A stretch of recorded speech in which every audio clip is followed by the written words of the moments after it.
Headbangers, how are you? I'm super. Thanks for asking, man. Look at this. I'm in the Christmas spirit. And I got, what is it? Five of my friends, right? There's five of you. So I can say ho, ho, ho, ho, ho. Got y'all, right?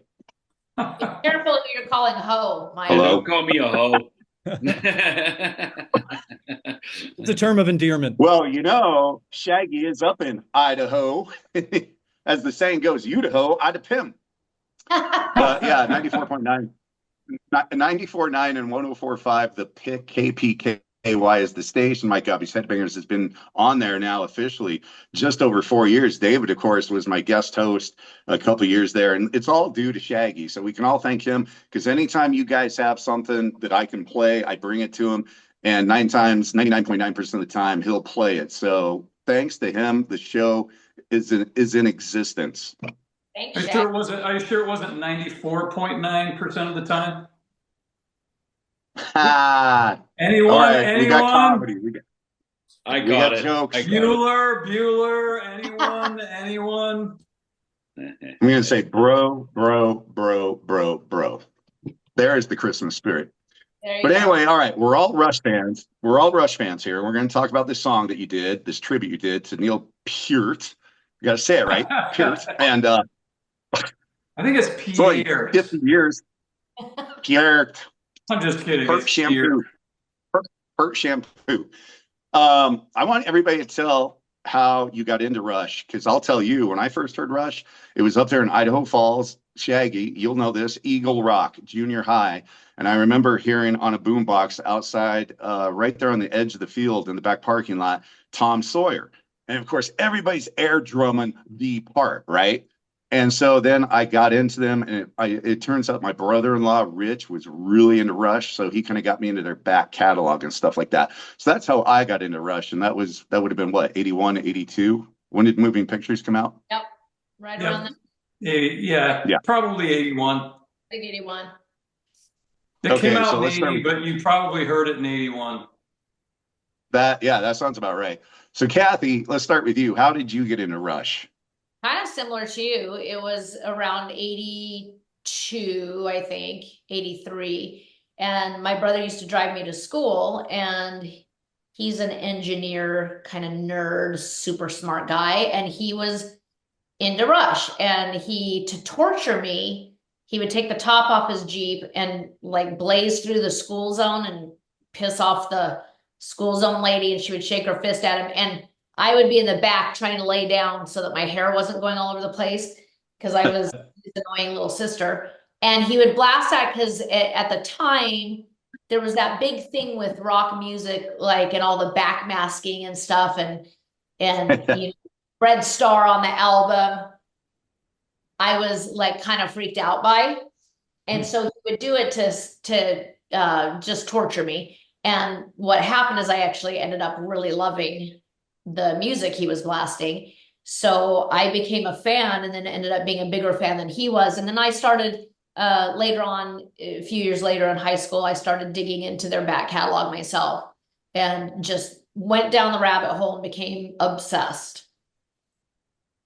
And what do you think? Oh, by the way, I guess I should introduce everybody before we get going. So, of course, Cathy Rankin here, supermodel, singer, entrepreneur. Just I don't even know. The list probably goes on and on and on. But then we got John Bronson here, who his claim to fame, he's like, I don't have any credits. I'm like, yeah, you do. You played in Metalhead, man. Robert Mason of Warrant, Lynch Mob, and some other bands. He was the singer. And remember, it was so funny when he used to try to hide his identity. He didn't want anybody to know who he was with the wig and the glasses. And he'd always tell me, don't tell anybody, it's me. And so finally it came out. But, also, of course, Bronson Guitar Works in Scottsdale here in Arizona. He's got his own guitar shop. And so there's John. Then, of course, we got Shaggy on the pick, who's the program director and afternoon guy and music director. And again, he's the one that's responsible for keeping Mike Gaube's Headbangers going. Of course, Ken Mary. I love Ken Mary, one of my favoriteest drummers, one of my favoriteest people. I got into him. I think it was Chastain, dude. The first time I ever heard you play drums, your playing caught my ear, and ever since then I've been a fan. There's just something about your playing that I connect with. It's kind of like the fingers of a guitar player. whatever you're doing, that snap, whatever you're playing, man, I just love what you do. And plus, your production is top notch. I mean, he's a great singer too. I mean, he does it all, really. And of course, David Ellefson, a mega star here, you know, Megadeth. F5, Dieth, Kings of Thrash, Sleepy Giants. I mean, dude, the list goes on. You've been doing a lot of stuff lately, and I'm glad you're keeping busy. So, of course, another one of my favorites people, super cool guy, great bass player. Where if you really want to see how he really operates, is you got to do it in a clinic, dude. We got to put you up. You and Ken should do a clinic, a rhythm section clinic. That'd be so killer. Good idea. It happened. Yeah. Yeah. Let's hook it up. So I think I got everybody, right? Yeah, I yeah. got Yeah. everybody. Nailed it.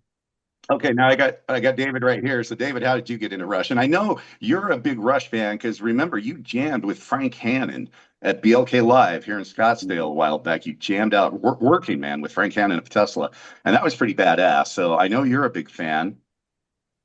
I am. So, I grew up in the Midwest where, ironically, most of my favorite bands from the 70s who got me into my, love of hard rock and then eventually metal. And then in my, professional career started in 83 with, when we started Megadeth. But, growing up in the Midwest, most of the bands that I listened to from Kiss, Ted Nugent, Rush, Styx, REO Speedwagon, Cheap Trick, that whole kind of, hard rock contingent, they pretty much cut their eye teeth on gigging and touring through the Midwest, and so I guess for me, Rush, Kiss was kind of the first big, love affair of hard rock music for me.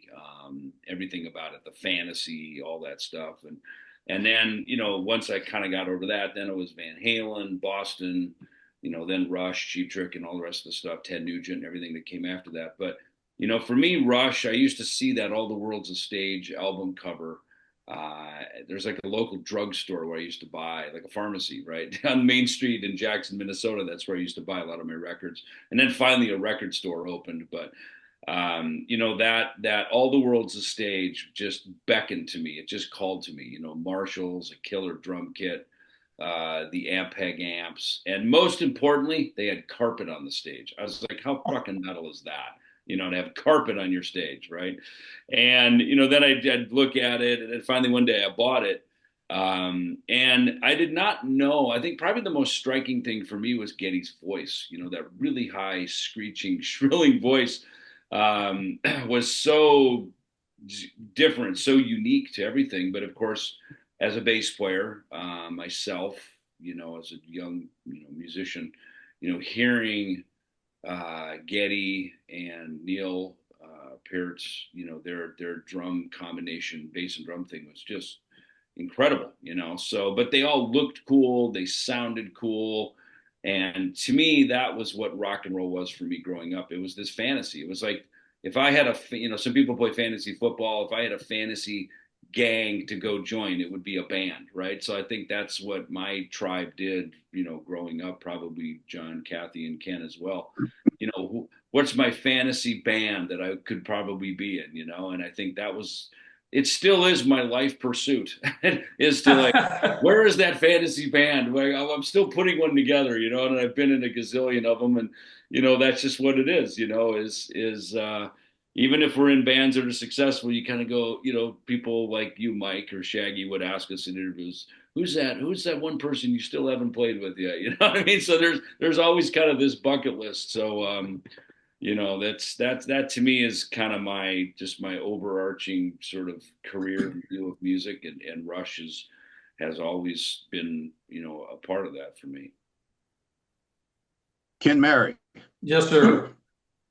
All right. Before I forget, I want to, you just put it out today. So Ken, real quick, describe what you've done with some of Neil Peart's drum parts that you have exhibited on YouTube, and you just put out a video today that is really freaking killer. YYZ. Oh my God. Anyway, real quick, explain that and how people can find it, and then tell us how you got into Rush, because I know you're a huge Neil fan.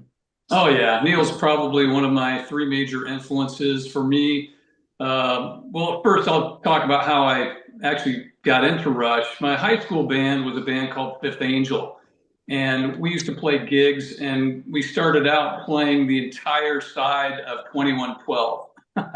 So we used to play like, and people used to hire us, and they wanted us to play cover songs that were popular in the day, songs you could dance to, and we'd come in, with 3 road crew and this huge truck and this major light system, and we'd play like Rush and Judas Priest and Iron Maiden, and all this heavy stuff. And one time I remember at this one show, this lady comes up and goes, can you guys play like a ballad that the kids can dance to? And we're like, sure. And we played AC/DC. But anyway, on to another story. As far as what I did on as a tribute, for me growing up, Neil was a huge influence.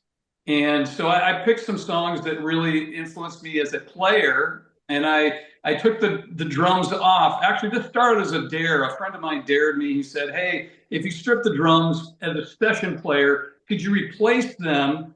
And, here's the catch. I want you to replace them, but I don't want you to do any punch-ins. I don't want you to add any samples. I don't want you to do any editing. And I want you to do it from start to finish, all in one pass. And you have to make it sound as close to the record as possible and be as tight to the tracks that are existing, because they didn't play to a click.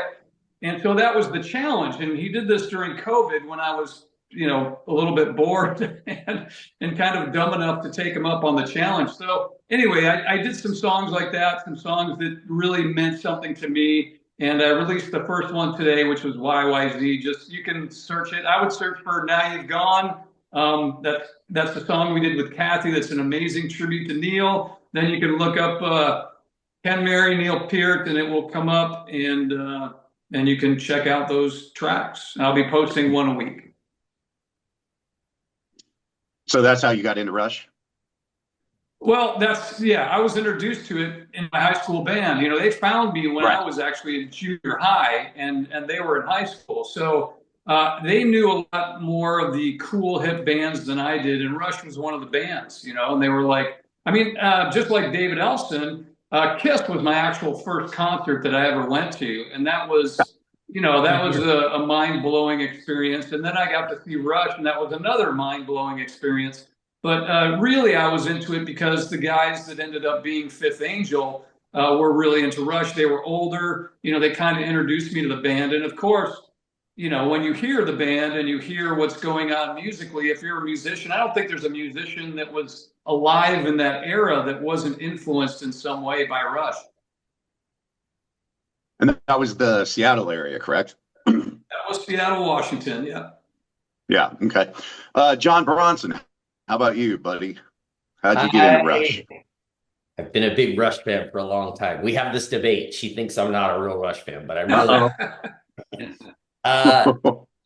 I'm the baby of 12 kids. So I had What? Yep. So I have a pretty diverse influence from all of them. Wow. A lot of R&B, jazz, some rock, like heavy rock and stuff my different siblings were into. So I was playing all their records from a young age. But I remember the day I heard Rush for the first time. The Stoners, there was a group of them that hung out by this park, and I was playing football because I was quite the little jock back then.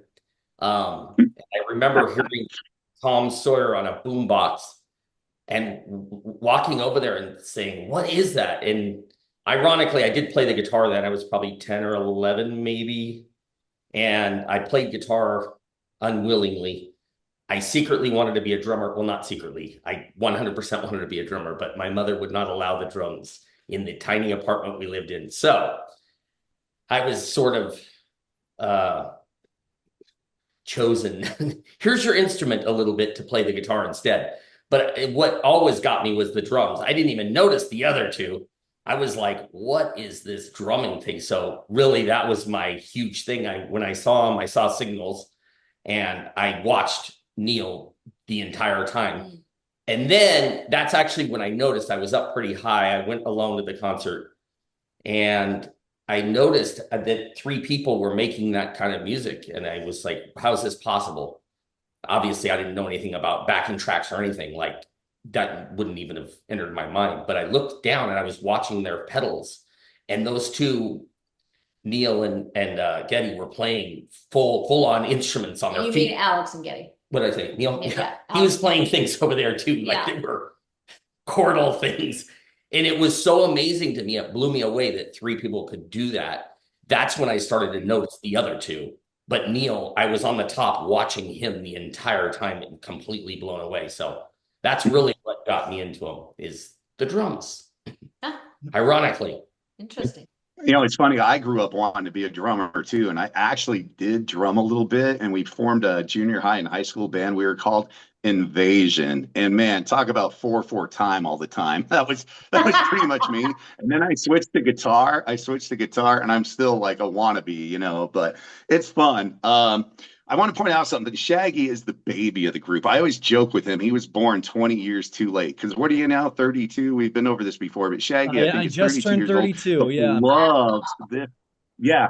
He loves this music, like the 80s stuff and all that. So how did you end up getting into Rush? Now I'm totally going to age myself here, but you remember 2003 School of Rock with Jack Black, right? Yep. Excellent movie. I'm not going to lie, 11-year-old Shaggy at that time saw that movie and my mind was completely blown. I mean, at that point, I liked AC/DC and, going back to what Ken said, my first concert was Kiss as well. My dad took me to see Kiss when I was a kid and, changed my life forever. So I was into music like that, but I didn't know too much about, progressive rock like Rush until School of Rock when Jack Black kept mentioning, 2112 and Rush and Neil Peart and all this stuff. And I'm like, man, I got to look into these guys. And I think after that movie, then I looked up the 2112 album and it didn't really resonate with me too much at the time. It wasn't until high school when one of my good buddies, shout out to Chris Gunnels, he showed up to school one day wearing a Roll the Bones shirt. And I'm like, dude, that's a sick shirt. What band is that? He's like, it's Rush. I'm like, oh, okay. And he showed me some Rush stuff. And I'm like, man, what's going on? I was finally able to appreciate it, in high school. So from that point, I just went nuts, bought 2112, bought Moving Pictures.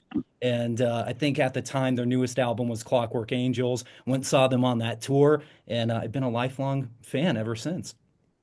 And of course, every radio station I've been on, including yours, has Rush's a gold record per se, right? Or gold artist, power, whatever you want to call them. They're always in the rotation. Oh, for sure. And I actually play a lot more Rush than most radio stations do. For me personally, my favorite Rush song of all time is The Trees. I just think it's the perfect Rush song. And I throw that in the regular playlist when I don't know if any other radio station does. So, Yeah. That was one of my Yeah, favorites. that's a good one. The Trees and Xanadu for me are yes. like, a couple of. Oh, okay. call. Yeah. And also, it's funny. Time Stands Still with Yeah, it's a great Till song. Tuesday. Amazing. I mean, just like I don't know. That one just always kind of pops in my mind, just because it's a great song, regardless of who played it. And then the fact that it was a couple of Canadians makes it super cool. Totally agree. And Red Barchetta was always a special Yeah. one for me too. It's funny. I finally saw Rush. So where I grew up in Minnesota, it was 3 hours to Minneapolis, and it's where everybody played through. And then if bands were really big, as we say in our business, the tertiary market, kind of the third outliers, right? Which when you're starting, as a beginning artist, you play everywhere. But if you're a really popular artist, you now kind of go down into the crevices, and you go out into the boonies and play these places, right? Because you're that popular that people out in the sticks know who you are. So if there's a town called Sioux Falls, South Dakota, and there's an arena there. It's a big arena now, but there's this little small one there. And I saw, like Cheap Trick, and that's when I first saw AC/DC down that Power Age tour. We're supporting them. And, that was back in the day when most of the artists that we grew up on, they didn't do these national tours. It's funny when these amphitheaters were built, and then like Ozfest and Lilith Fair. These were kind of some of the first big kind of corporate touring packages, right? But before that, lots of times groups would be, you would do a national tour, but in the 70s, I guess, and early 80s, I guess, the the bands would jump on for like a couple weeks. 38 Special would be out with Bon Jovi, and then Rush would play with Kiss for 2 weeks. And they talk about it now in their memoirs, how they would go out and just play. They'd jump on a bill for 2 or 3 weeks, and then they'd be on to another tour. And I remember when Rush came through. I forgot who opened. Maybe it was like a band like 707, or it was one of these, or these bands. There's like Axe, 707, Mega Force. They never made it. They're kind of always a bridesmaid, never a bride. And Rush was on the Subdivisions, or what was it? What was that? Was that Subdivisions? Was that the name of the album? Yes. And that was kind of the beginning of the real heavy keyboard. Like Signals. Yeah. So it kind of what then went into the skinny tie, new wave keyboard era, like heavy keyboard, not Farewell to King's keyboard, but like this sort of like 80s, competing with the Cars and Gary Newman and Aldo Nova, kind of in that vein. And it's funny, I remember with Neil watching him, like he would drop sticks, he'd throw sticks near and he'd miss them. And I was just thinking, this guy's just another drummer like everybody else. As rad as he is in his performance, at the end of the day, it's almost like he was just goofing off, like, let me see if I catch it. Fuck, I missed it. All right, new stick, And it kind of endeared me to him. I don't know if he didn't care, if he was pissed off, or he didn't want to play Sioux Falls, or maybe he was tired. Who knows? But it was funny watching him play, because like we all said, he was just this magician, behind the drums. But watching him play, I was like, he's a drummer like everybody else, and it seemed like he was having fun too, from what it appeared, so those are kind of some of my takeaways. And Alex Lifeson had the Flock of Seagulls haircut, right? The corner cut, It's funny, everybody always says they notice Neil's drumming. For me, when I started getting into him and I went to my first show, it was his lyrics is what grabbed me, his writing. To have somebody that was a drummer be the primary writer and just so incredibly deep, their albums, just you could go down that rabbit hole, and that's what grabbed me. And Geddy's voice was, I loved it. Like they were way smarter than all the rest of us. Yeah. And you just either got it or you didn't. There really wasn't any in between. Yeah. So, David, I find it funny you bring up 707. What a reference. And coincidence? Mega Force? Mega Death? I don't think so. If you remember, there's a cheesy movie back in the day called Mega Force, and 707 did the theme song to that. That's how I know 707. Yeah. Wow, that's funny. Yeah, I mean, some cool bands, like I remember, like Van Halen, Women and Children first tour, the 1980 Invasion. They played in Sioux Falls at same arena, and I think Talus was opening for them, which of course probably led to the Billy Sheehan, David Lee Roth, thing later on when he went solo. But yeah, it's and reading Geddy's book, which I think is just one of the greatest memoirs ever written. It's written so masterfully. It's so detailed. He even says in chapter 1, okay, chapters 2 and 3 are going to be way deep into Holocaust stuff, where my parents met, during the Holocaust, because if you don't want to read that, just skip to chapter 4. That's where the Rush stuff starts, So I carried on. And man, when I was in those 2 chapters, I forgot I was reading a rock star's memoir. I thought I was reading like National Geographic or some deep, BBC, report on the Holocaust. I mean, it's so incredibly well written. And, so I love Geddy's book. I'm reading his book and Alex Van Halen's book right now. And I savor them. I don't want them to end. You know what I mean? Kind of like a great album. You just don't want it to end. You know what I mean? So I'm like savoring it. I read a little bit at night and then I put it away, and it's just like, because again, my fantasy football team, my fantasy rock star team. So I don't want the story to end. So I just kind of keep savoring it when I read them, Hey, Ken, real quick. And then John, what are your favorite Rush songs if you had to pick, or what's your favorite? Well, and I then we'll think get for to the tree. Seriously, I could name like a million songs. But as far as like when you say favorite, I think possibly for me, that's going to be the ones that influenced me the most. And that would certainly be 2112, the intro overture.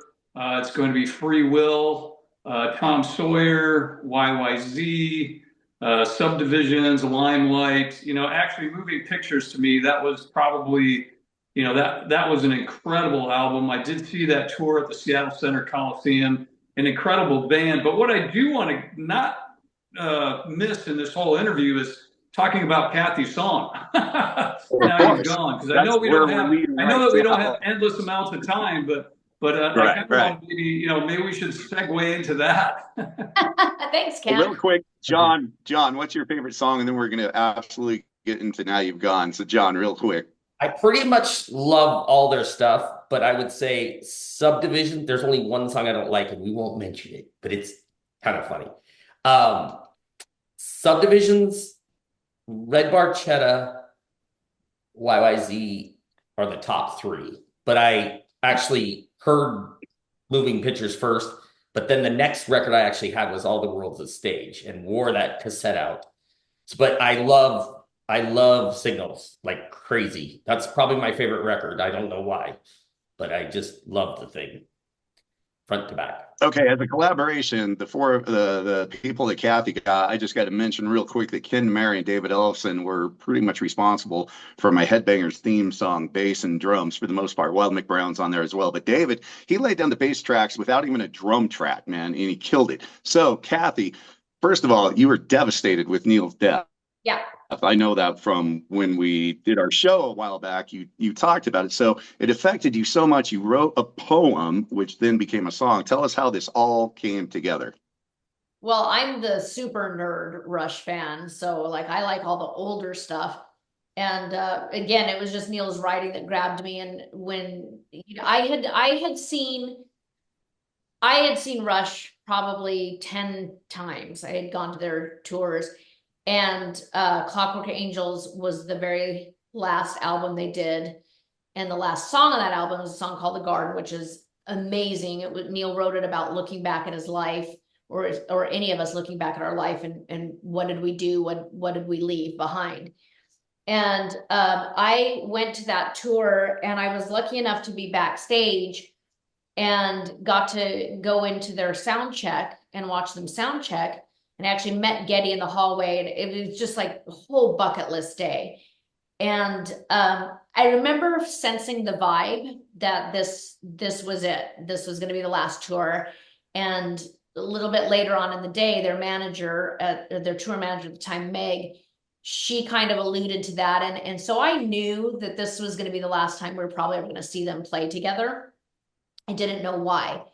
And so I just was very emotional about it anyway. So on a whim, I decided, that was the Vegas stop. And I thought, well, I'm going to go see him in Phoenix, because it was towards the end of the tour. And then the very last show was at the LA Forum. And that was the last show they ever did. And I bought 2 tickets, and I said, I want my daughter to see them if this is the last time they're ever going to tour. And I took her, and we just flew out that day and went and saw the very last show. And it's funny, Jack Black was there, and a bunch of celebrities, all these people that love Rush. And I just knew that this was it. This was kind of a moment in music history. And sure enough, at the end, Neil came out from behind the drum set, which he's never done, and took a bow with Geddy and Alex. And I got a video of it and a picture. And I just sat there and sobbed. So fast forward, I heard through somebody I knew in the industry that Neil was sick, but they were keeping it a very closely guarded secret. And again, I wasn't prepared. I didn't know how sick he was. He had a rare form of brain cancer, as you know. And I saw the news or heard it on Facebook or something on my phone when I was at work one day. And just everything stopped for me in that moment. And I was just sobbing. And I knew, what struck me is I knew what I was feeling at that moment was what everybody else was feeling. Like, because Rush is a real community of people. And I went home and I thought about it. I didn't write the poem right then, but it was kind of in my head that I wanted to write something just to express what I felt. And I think it was during the pandemic, like Ken said, you're bored. I had all this time, and I'm like, I've been writing poetry my whole life. I'll just write something I'm passionate about. And I thought about my feelings about Neil, and I sat down and probably wrote it in about 10 minutes. And I would go back like I kind of often do, and I would tweak things and change some words and phrases. And that was it. And I sat on it until I interviewed Ken one day, and that's how the ball started rolling with the whole song. And then you got him involved, of course, John, and then David. Yeah, Ken was already working on his drum project that he just released. He was like telling me about it. And that's how I was interviewing him for the Fifth Angel album. And that's how we started talking, realized we were both huge Rush fans. John had known David for years. And of course, Ken knows David. I had known David through some of our gigs around town. And, Ken and I started talking about turning this into a song because I needed his help to make it from a poem to a song. And then we were like trying to think of who would play bass on this. Do we need someone who plays like Geddy, or who do we pick to have somebody play bass? And I knew I wanted Dave to do it, but I didn't know if he'd be interested. And then Ken was like, well, I don't know if, it's not really David's style. Would he even do this? And then he asked David if he'd do it. And man, it turned out to be just the perfect person to do it, because I think it showed a whole different side of David's playing, which was really cool to see. And then John, I knew from the beginning John would do guitars because he's one of the most talented, naturally gifted guitarists I've ever. Well, he is. He's humble about it, but I knew he could write whatever the song needed, and he did. He killed it. So. All right, so the video can be found, of course, on YouTube under Cathy Rankin. You've got like 8 billion views. I mean, honestly, you're over like 40,000 right now, right? So Yeah. I know David's got to jump here in a minute. David, tell us about the experience of getting in with this. And I think Shaggy had a specific question for you too, for you and Sure. Ken both, that regarding playing what you played. So go ahead, Yeah, so David. Ken called me about it, as he's done many times because we live here in town together. And when Ken calls, the answer is always yes. I trust his instincts. I trust that first of all that it's going to be cool, because people, as I heard it recently said, people don't go to hear a band, they go to watch a band. So it's got to be cool, right?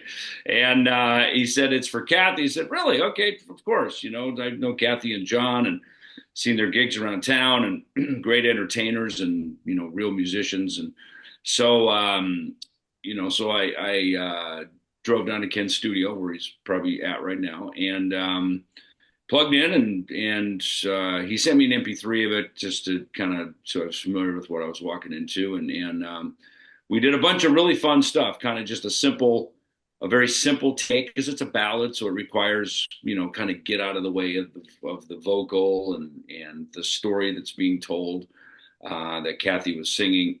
And then we went pretty out there on some fun stuff, and which I like to do. And it's a fun thing about digital recording now is you can take a lot of different takes. You can do A, B, and C. What's behind door number 1, 2, 3, and then all right, Ken, it's up to you. You make this work. You know what I mean? So as he edits it together, and but it's great playing with Ken. He and I have played on a lot of things together. We've done live shows together. So I already know Ken and I make good music and good magic together as a rhythm section. So it was cool. So thank you, Ken, for the call.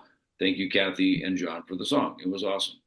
Yeah, I'll say real quick, David's one of my favorite bass players ever, and I've worked with some incredible players, just guys that are world renowned, and David is absolutely like at the top of my list. So yeah, he's always my first call. And the funny thing was, real quick, I honestly, after working with him for all these years, I had no idea if he could play, something similar to Geddy Lee. So it was kind of funny. I was like, "Well, can you do that?" Well, and the funny thing is, I'll speak to that. Yeah, I can do it, and he came in and just killed it.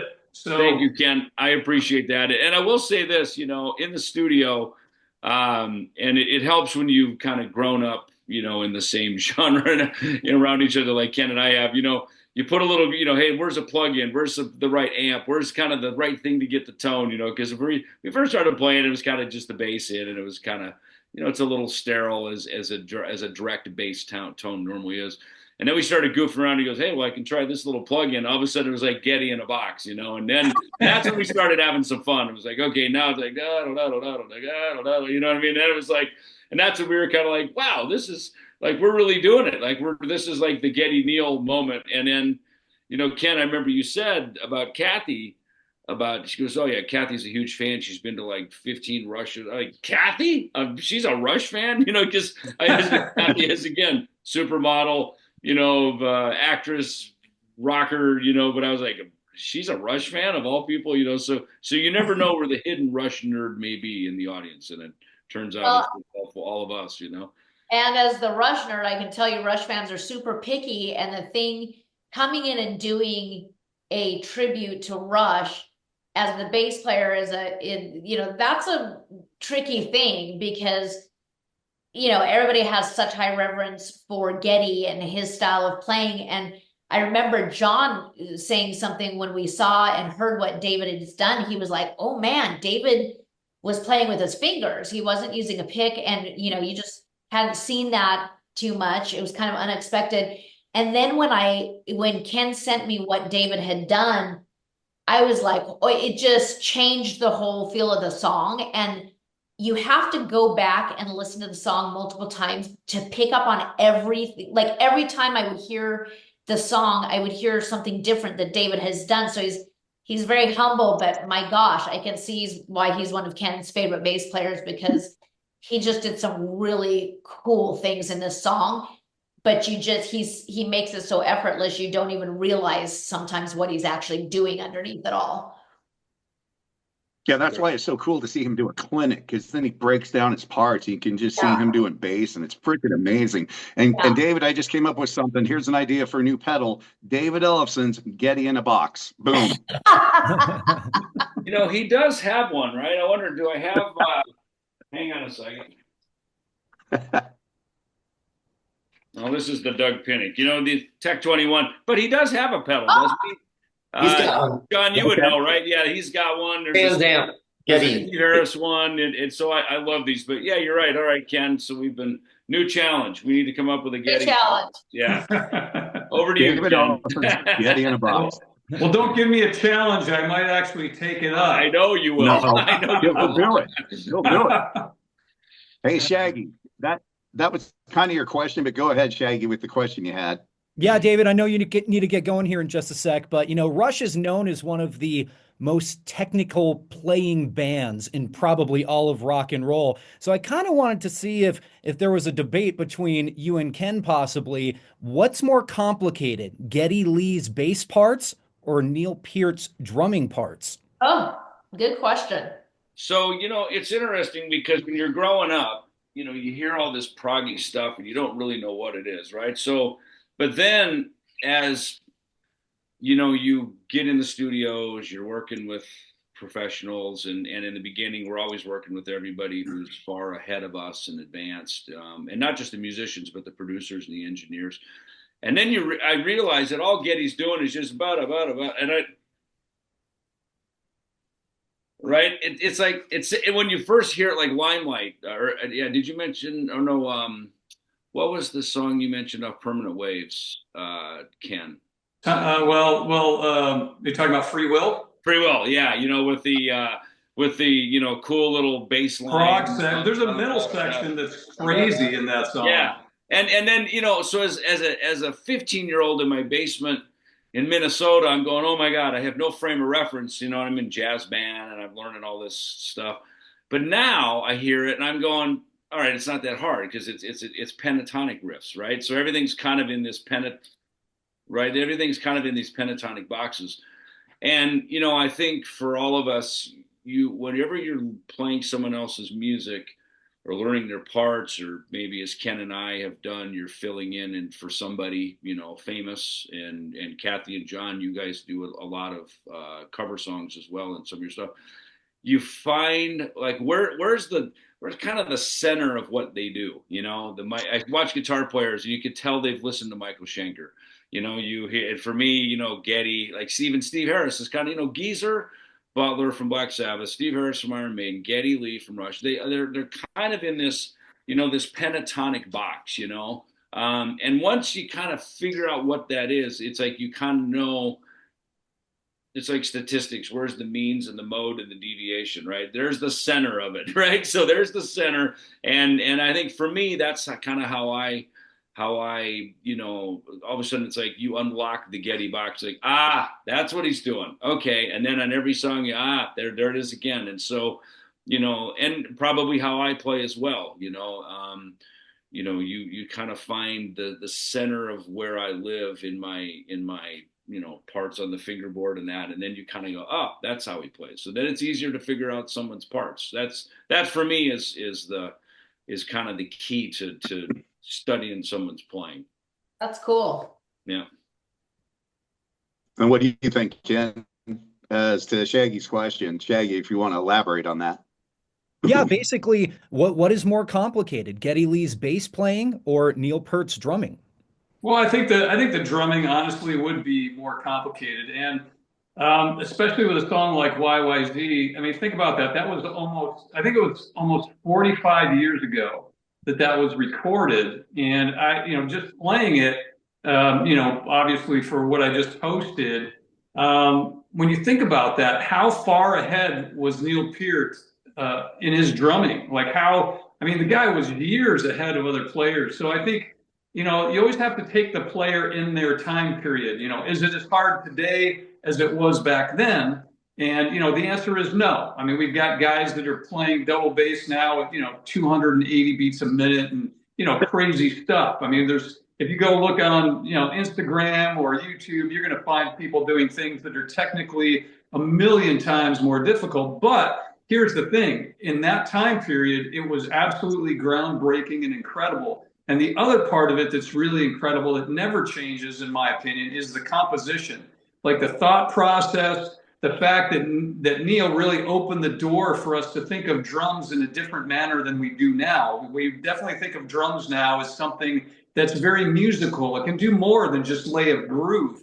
It can have really cool fills. It can be orchestrated. It can involve percussion. It can really enhance the body of the song and really make a song more musical. So I think in that regard, I think I feel like the drums were more complex from that standpoint. And let me just add this, and that all great stuff, Ken. And those of us who grew up in orchestra band, Neil is that. He's the vibraphone. He's the bells. He's the gong. He's the rototoms. I mean, he's the entire percussion section of an orchestra right there in one. And I think with Geddy.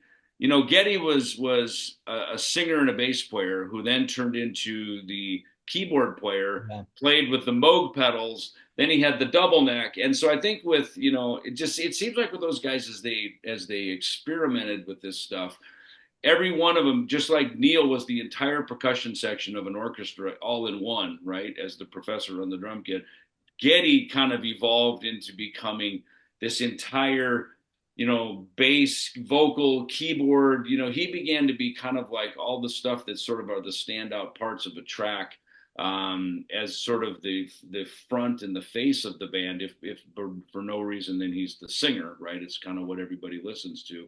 And, it's interesting in Rush, usually especially in rock, it's the guitar player. The guitarist and the singer get all the love, right? And the drums and bass are sort of in the back. And it's interesting that in Rush, the bass and the bass and the drums became really the lead, and it's almost like the guitars became sort of a background. I sometimes go, geez, what is Alex going to do in this? Because there's so much musical conversation happening between the bass and drums. Where is there room for Alex to get a word in edgewise, right? Because that's really all it is it's musical conversation, right? And Geddy and Alex conversed very well, and it's that intuitive thing where little fills were added and things. And I think that's what Ken and I tried to do on Cathy's song, is to kind of have that Geddy Neil musical back and forth, and where we were, and Ken's parts were already played, but Ken played a killer drum part that just intuitively his inner Neil came out, right? So which was easy for me, my inner Geddy, to just sort of converse with that, even though that was already on tape. And for me, it's funny with Alex, who kind of unfortunately gets left out of a lot of these conversations. When you do the needle drop on A Farewell to Kings and you hear that nylon string stuff, it was like, where did that come from? Like, what did this guy just do the last year since A Wall the World's a Stage came out? Apparently he took nylon string lessons, because like this whole other dude that we hadn't even heard in his first 3 studio records and a live album, it's like, where did this guy show up from? So to me, a lot of Alex's, he was kind of more of a texture guy, because the first, Working Man and stuff was kind of his, inner Jimmy Page coming out. But to me, Alex's role in that happened with stuff that wasn't so loud and bombastic. It was more this, especially that nylon string was incredible. I mean, to hear that is fantastic. Well, Alex always knew how to give the song what it needed and just fit into where he needed to support the other parts, which was one of the things that was so brilliant about him. But then if you, like, I just recently saw posted in one of the Rush groups, an isolated track of Alex playing on Natural Science, and you just hear what he's doing, and he was brilliant. When you think of how he even thought to do some of the things he was doing, like you said, David, amongst what all the incredible stuff that Neil and Geddy were always known for doing, he just came up with some really brilliant, unique things that yeah, I think he was just so underrated.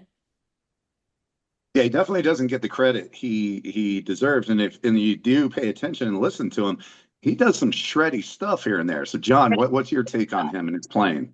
And John did, I felt like John did a great job of that too because I know John can absolutely kill it on guitar, but he came in and I don't play guitar, so I didn't know how to articulate what I needed or wanted in my mind for the song, but he just went in the studio and he literally would send me little recordings and say, we're here right now, what do you think of this? And I'd be like, no, that's not it. And then all of a sudden he'd come up with something and I just knew. I was like, that's it. And then he would just run with it, and he filled in the spots where it needed, and then he just brought some killer things to it as well. He's actually, I mean, I didn't really ever play his stuff because I couldn't easily figure it out as a kid.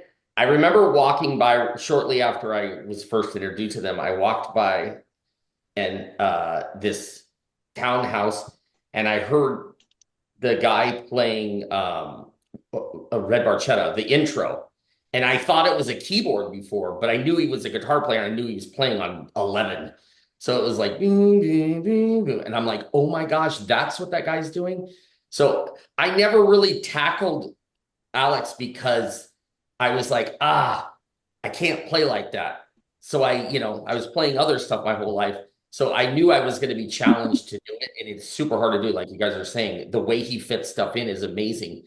And like, Closer to the Heart, for instance, just the way he picks that 12 string and, the classical and stuff like that is just amazing in his chording. But again, as David was saying, once I got into him, now I know his Alex chords and I'm able to do, that's what he's doing there. He's doing basically his thing. And once you figure out what that is, I was able to do it better. But it was a totally hard thing to do. It was a challenge to play like that for sure, because I wanted to just rip something. That's not gonna work. Well, speaking of he did a couple. Speaking of amazing, Ken might have cut it out. Yeah, Ken was chopping some craziness. Let me tell you. Let me just play over this whole thing. Forget the drums and the bass and everything else. What about this beautiful guitar I'm laying? Ken's like, no. That's gone. Yeah. Ken is a great producer. And speaking of production, which by the way, in the Christmas spirit, have you guys been watching like Rudolph the Red-Nosed Reindeer and stuff? And I noticed a Rankin / BASS production. So it's Rankin bass. There it is. We got a Rankin bass production. You and David, and then everybody else. But anyway, there's my look. Give me a rim shot, Ken. But thank you so much. So anyway, speaking of production, this video is pretty top notch, man. How did you all right, me, my girlfriend Gloria, and some other people in comments I've seen, they liken your appearance in it to Stevie Nicks, which I think is a great nod to you. So let's talk about the production really quick of Now You've Gone, your video. Yeah, well, an interesting story. I had about 3 or 4 video guys in town that I was hoping were gonna work with me on the video, because I had a very specific idea in mind, because I have a little bit of a background in production. And I don't want to say they flaked out, but I had people commit that they thought they were going to do it, and then sorry, my dog is trying to get in our office here. I had a few people that committed sort of, and then last minute backed out. And for whatever reasons, they had other things that understandably they needed to do. And so I was on a time crunch, and I had to find somebody, because they had all the location set and the makeup artist and everything. So I called a friend who was like, I don't have time to do your video, but I've got this young guy. He's 26, but I think he's a perfect fit for you. And he called me, and it turns out he loved Rush, and he knew their music, which was shocking to me. And in one conversation, I knew he was the right person for it. And we teamed up, and his name is Brett Klein, and he helped me come up with the whole video. I mean, he and I together produced that video. Ken and David were so gracious to come along and do the band parts where we showed, because I wanted them to be in the video too, to show their epic playing. And then we just went and shot all that stuff of me to kind of tell the story. We did that in a day, just with me and the director and the makeup artist. And really important point, the story was not just about the passing of Neil, but there was a big connection with me with Rush, because Neil had lost his daughter, his first daughter, in a car accident when she was 19. And my brother and my family had lost his son, my nephew, at the age of 18. And it's such a traumatic experience, and I didn't know how to talk to my brother about it. So when I saw what he was going through those first few years, I read the book Ghostwriter that Neil had written about this tragedy that he had gone through and how he healed.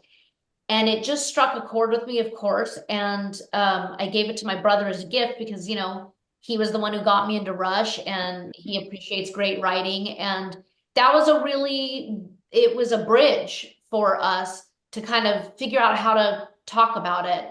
And it was just kind of a healing journey for me, I think for him. And then when this song and video came out, my brother was the first person I told that I was doing this. And, this is kind of your story too.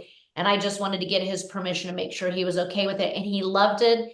And it just turned out to be a really healing thing, and something where we could keep my nephew's memory alive, keep Neil's memory alive, and just do it in a beautiful way that's kind of hopeful. It kind of like Neil when he wrote The Garden, looking back at your life and realizing that everything still continues, just in a different way. So that was a big piece of that video. Well, I got to tell you again, props to you for a professional production. The video looks amazing. Everybody looks cool. It's moody. It's atmospheric.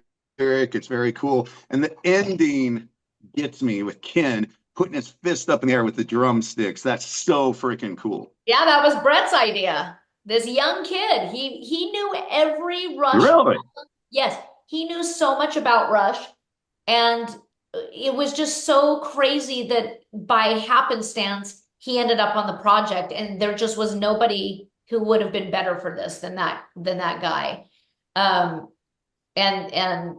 Ken just nailed it. I mean, the great thing about Ken and David is they didn't run away from this story, because it's kind of a heavy subject, and both of them were just so open-minded about what this meant to me and the emotional side of it. And for me, again, back to Rush, their lyrics and their writing, yes, they were all proficient, top of their craft, technical musicians, but what made them last 50 years, because this is their 50th year, is they somehow connected emotionally with people. And that is what I loved that Ken and David understood about this song.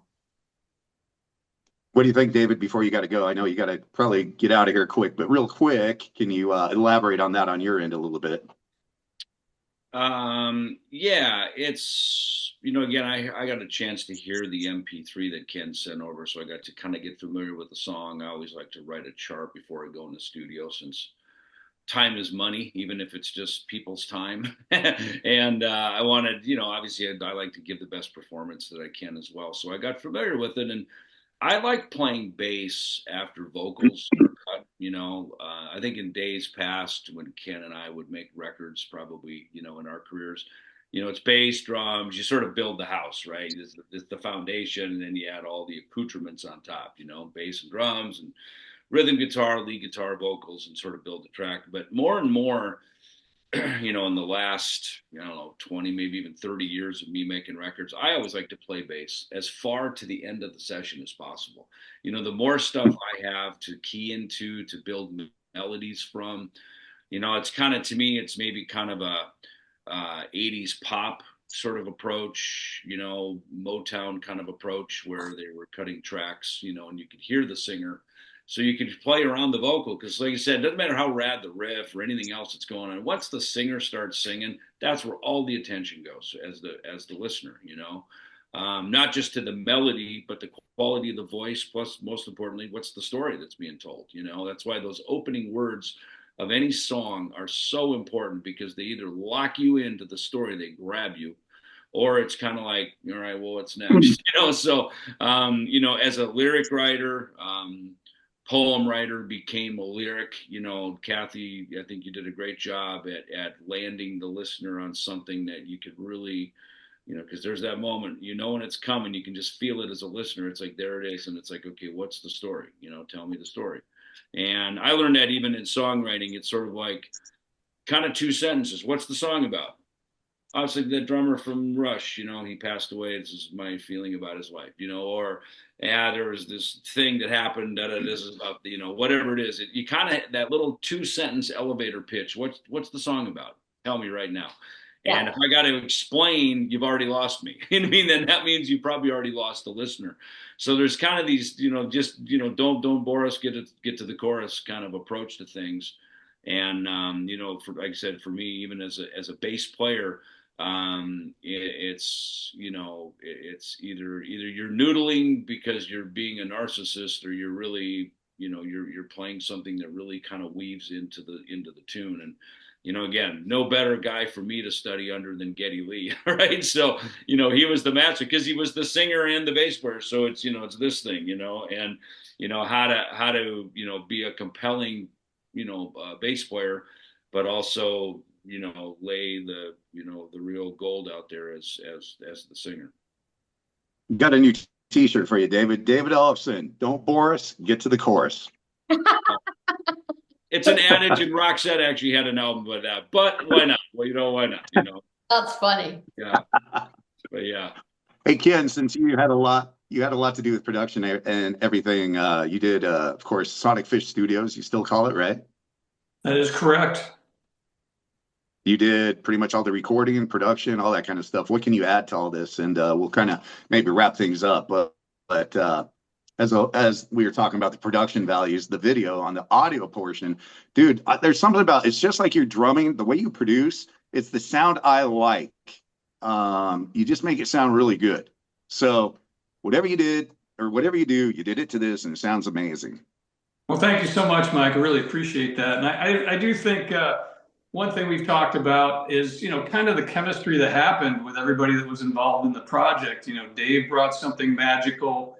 Anytime a piece was put down to this puzzle, it seemed like it just kept getting better and better. And Cathy put down an incredible emotional vocal, which is not an easy thing to do in a recording studio, because it's a weird environment. You have a guy on the other end pressing a button going, yeah, let's do that again. That's good. Let's try this. Let's do it. It's not an instant gratification environment like when you're in front of a crowd and you can feel the emotion of the crowd. So I think she did an amazing job of just bringing forth a vocal that was full of emotion and passion. I think John did an incredible job with the guitars, just layering and coming up with parts that really accented everything. and made it, just took the song to a different level. It's really weird. All I can say is the chemistry that happened between everybody on this recording, I think, is really essential to how it turned out. I think it really was a group effort, and really came out. I'll say this. I'll add this one thing. As a producer, when I've had to hear something like a million times, it's just natural. You kind of get bored of it. You don't really want to listen to it ever again. And there's certain recordings that I've done where I can listen to them over and over, and for some reason I don't get tired of them. And this is one of those recordings. Like this recording, it's a very emotional recording.